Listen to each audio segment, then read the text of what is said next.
He'll play again later. Bernie trying to back that up. He's played really well here to end this match. Looks like a dry break though, so Labutus is gonna get back to the table, and he has a great look to get going.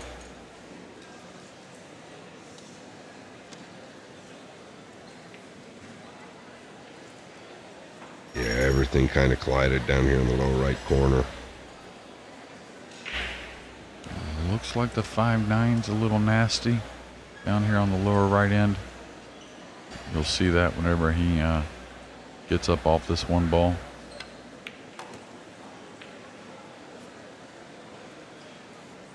Yeah, no doubt, Jay. It's nasty. No real good way to get to it either, so I don't feel like he's falling good on the 2. Yeah, it looks like he's got a hair of an angle to go forward, but the way he's acting, maybe dead straight. So he's going to have to maybe play the 3 from a little distance with the 4 back up table.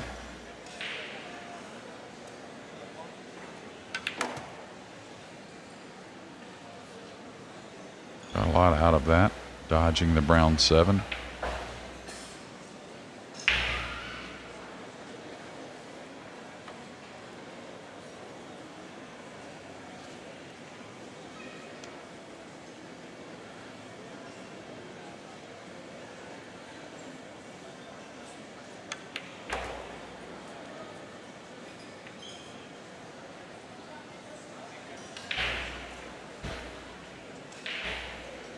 Really a pretty nice swing right there just to get back in that general vicinity. I think he can punch to the left long rail. One thing about when you're punching and you're trying to go into balls, you don't have a lot of natural speed. So easy to end up a little short, especially if you're trying to open these. Now he's looking at going 3 rails behind it or 2.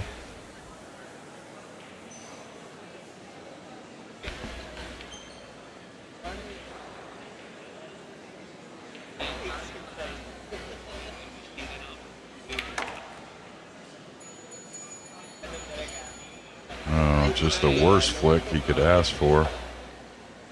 He got a lot out of that too.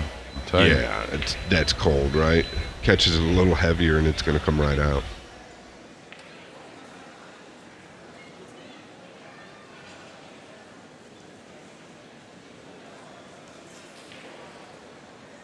Yeah, I just wonder if you're heel, are you trying to break that out, or do you get below the ball and play the jam up safety? You know what I mean? Great hit there. Just feel like the deficit he's in made him want to be a little more aggressive, and I'm not knocking it. I'm just, making conversation.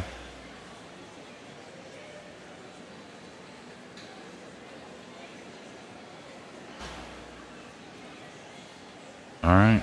2 ways to do this. You can bring the 5 down table and go behind the 7. You can come behind the 8-9, which is what I like a little more of. Yeah, I think there's a little more room for error there. Now, he caught a little thin, so he's going to give up more of a rail first than I anticipated, but still not bad. No, not bad at all. I don't think the rail first is makeable, so he's going to have to send it away. Yeah, I think it's makeable, but not natural, right? He's got to dig on the cue ball just a hair, I think, to be able to make the rail first. Why isn't he elevating more? Yeah, he kind of punched it. Tried to get that speed versus draw, Was he trying to make it? I would say so. With all that left English, yeah, I would say so. That's what it looked like, right? And I don't know if he's left the potting angle. I think he has. You may make them both here. He's going into that. I think he's going to catch the 6 a little thick. Tell you what, though, he's been really good at the tough shot in the latter half of this match, and really a couple of them that's really created the separation. You just want to be careful here. Obviously, there's not much he can do. He's just got the make line here. But you can scratch off this 6, it seems like, very easily. You catch this 5 a touch thicker than you think. Nice hitting down on this ball. I think leveling out is the way to go, and he's been awesome doing so. Yeah, I'd consider resetting, though.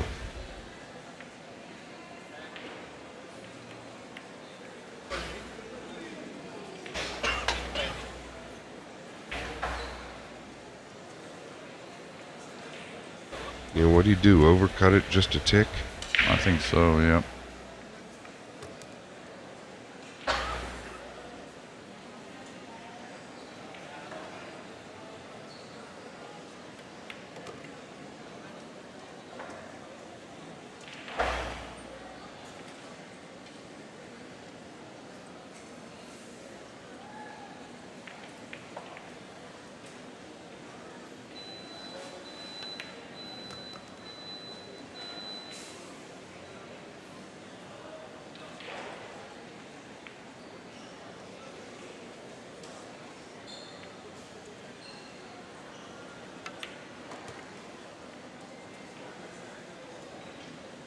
Just seems like most of these games there's been mid-game battles.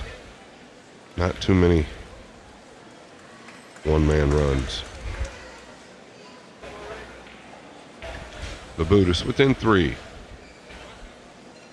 Yeah, and Labutus had 2 breaking runs early, back to back. But yeah, it's been a 2-man affair each game ever since, it seems like.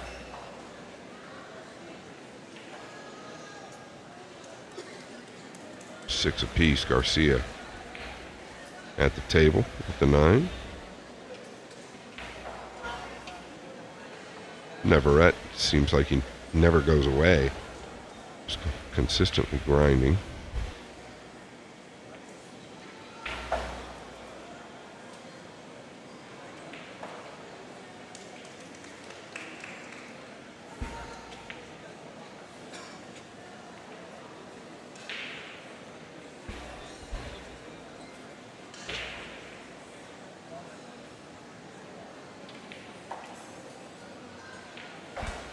Yeah, Gateway Mall, number 2 we are at. 3 levels here. We're on the main level. There's 2 more above us. I believe there's 7 total levels. 2 above us and then several below us, but last night it was packed. He's got the 1 down, Double J. What does he have to look at? You can see the 2, but don't really see a pocket to shoot at. Got some safeties. He can chip the 2 over to the left rail, and then play the cue ball by the 4 to the right rail. Probably have a really big space with the 4, 7, and 3 there to get the snooker. Yeah, you wouldn't consider coming all the way down, maybe between the 5 and 9? I don't think so. No, I really like this with right spin. Just laying over on the right side. Yeah, when you have those balls like that, the 3, 4, 7. If you look at our overhead, which the TV can't, of course we have it. But if you play the 2, you have like these balls toggled a little bit to where you have probably like a foot of space to really lay the object ball and the cue ball down. I just don't know that he's going to recognize that. Yeah.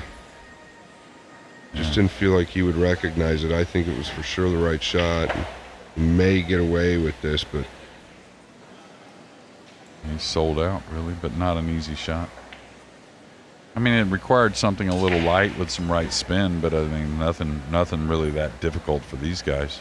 Well, it's something that's almost so simple it's overlooked, really. It's so effective, so simple it's overlooked. A player like Fedor Gorst never going to overlook that situation.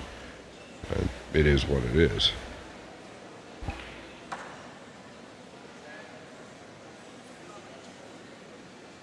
Yeah, this is not going to be easy to get into the 7 as what he was trying to look at the beginning. He's going to have to just kind of smooth it, I think. Yeah, agreed. I don't think you can try to dig to the 7 here. You got to smooth it and maybe take the cut on the 3 if you land on it.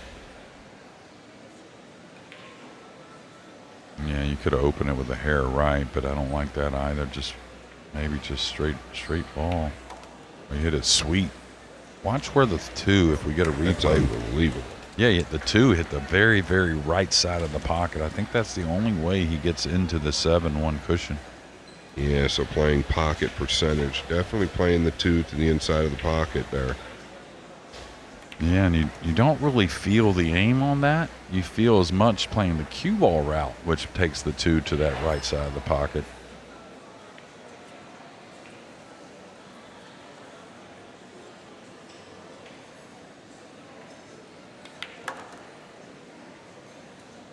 Yeah, he made that shot look easy, Jeremy, the 2-ball there. It was not easy. I didn't even think it was doable at first. Boy, he got off angle here a bit. He's going to have to pound. Really pound it. Just to get a little past the 5 is enough. Yeah, he got a lot out of it. Sure did. And the way he's entered this match moving forward, if he can maintain that mentality of just really kind of piecing it together, you know, rely on what I feel like he does best, which is knock in the ball. I think that's a great mentality, especially the way these tables have played. And to be honest, it's been a little scrappy from a lot of players. And so if you keep knocking them balls in, I think you got a big advantage. Agreed. Yeah, you don't have to be the best breaker to win here. I think his break is good enough. It'll keep him in line.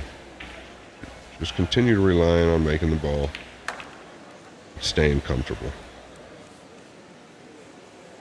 Yeah, and barring something crazy, and we have seen crazy here this week. Not only the fans, they've been really good crazy, but some misses towards the end of these matches that have been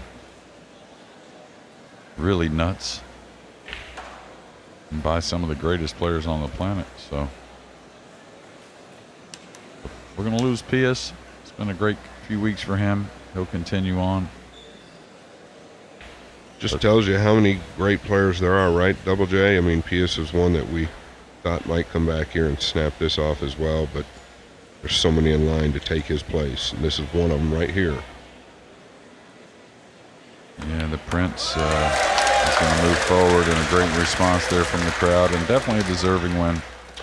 Yeah, overall, much better player this match. Took out Pius Labutus. He will advance into the final 8, and we will be back very soon.